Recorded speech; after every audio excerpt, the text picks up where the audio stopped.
Hello dear viewers, today I want to talk to you a little bit about same visit CAD/CAM provisionals for daily restorative work. In some of the previous episodes, you must have seen how easy it is to use the 3Shape Trios intraoral scanner and get the prosthesis made from the lab.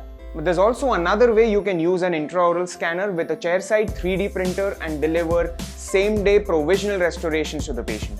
Yes, this is very much possible today thanks to the advances in chairside CAD/CAM technology. So this is a case which I will use for my demonstration today. It's a root canal treated lower molar which was asymptomatic and the patient came to me requesting a crown on it. So our plan is to first prep the tooth and give the patient an immediate provisional restoration which I will be printing using a chairside printer since the patient is leaving the city for a few days till he comes back for the final crown. I will be preparing the tooth using the reverse preparation technique where I get to define my margins first and then finish off the rest of the preparation. Since I'm planning a Bruxzil crown in this case, I need to ensure adequate occlusal reduction using the flame shaped burr, gently scooping away on the occlusal surface to create enough room for the crown. Once that is achieved, I can complete the preparation using the recommended sequence and be ready to take the scan.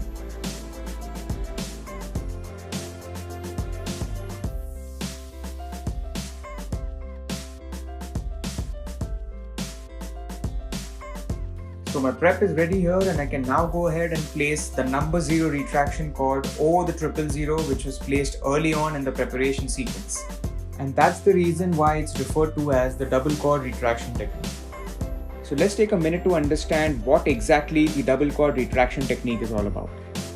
The bottom cord, which is a fine 000 cord, gives us some amount of vertical retraction as you can see here. Any minor marginal adjustments can be easily done with the burr after putting in this cord.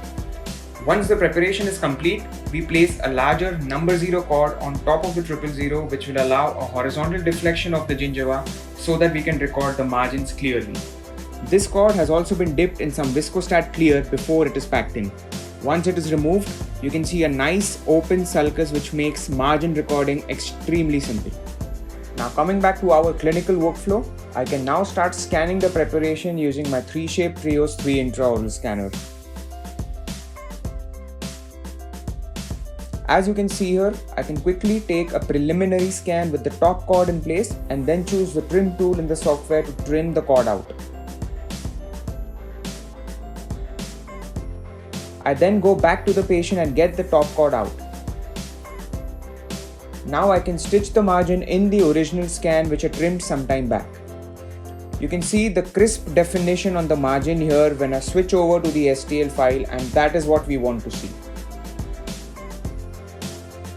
The remaining workflow is pretty simple and straightforward, where we take the opposing arch scans and the bite registration. So once this is done, I can start designing the provisional crown by myself using the Trios Design Studio software.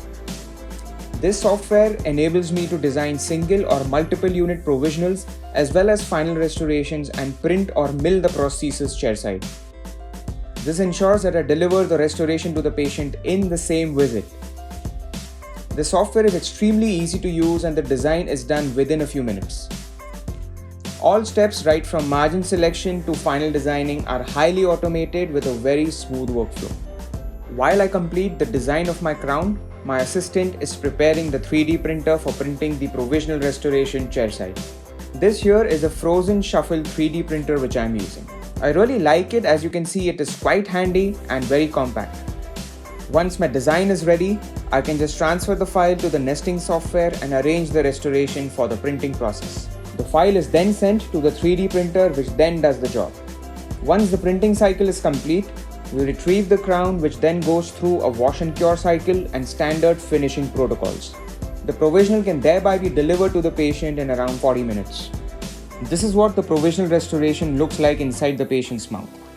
It obviously had no corrections or modifications required and the patient walks out with the crown in the same visit.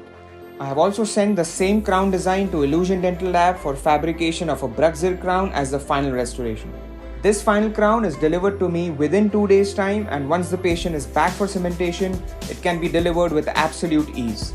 No occlusal adjustment was needed whatsoever since the patient was already on a provisional restoration, and the same design was replicated by the technician for the final restoration. And this, my friends, is how we are able to optimize the digital workflow to deliver promising results in routine dentistry. That's precisely the reason why I really look forward to digital dentistry every single day, because of the sheer power and versatility of the system. Thank you so much, dear viewers, for getting time out and watching this video. And as always, stay connected to Chairside Education.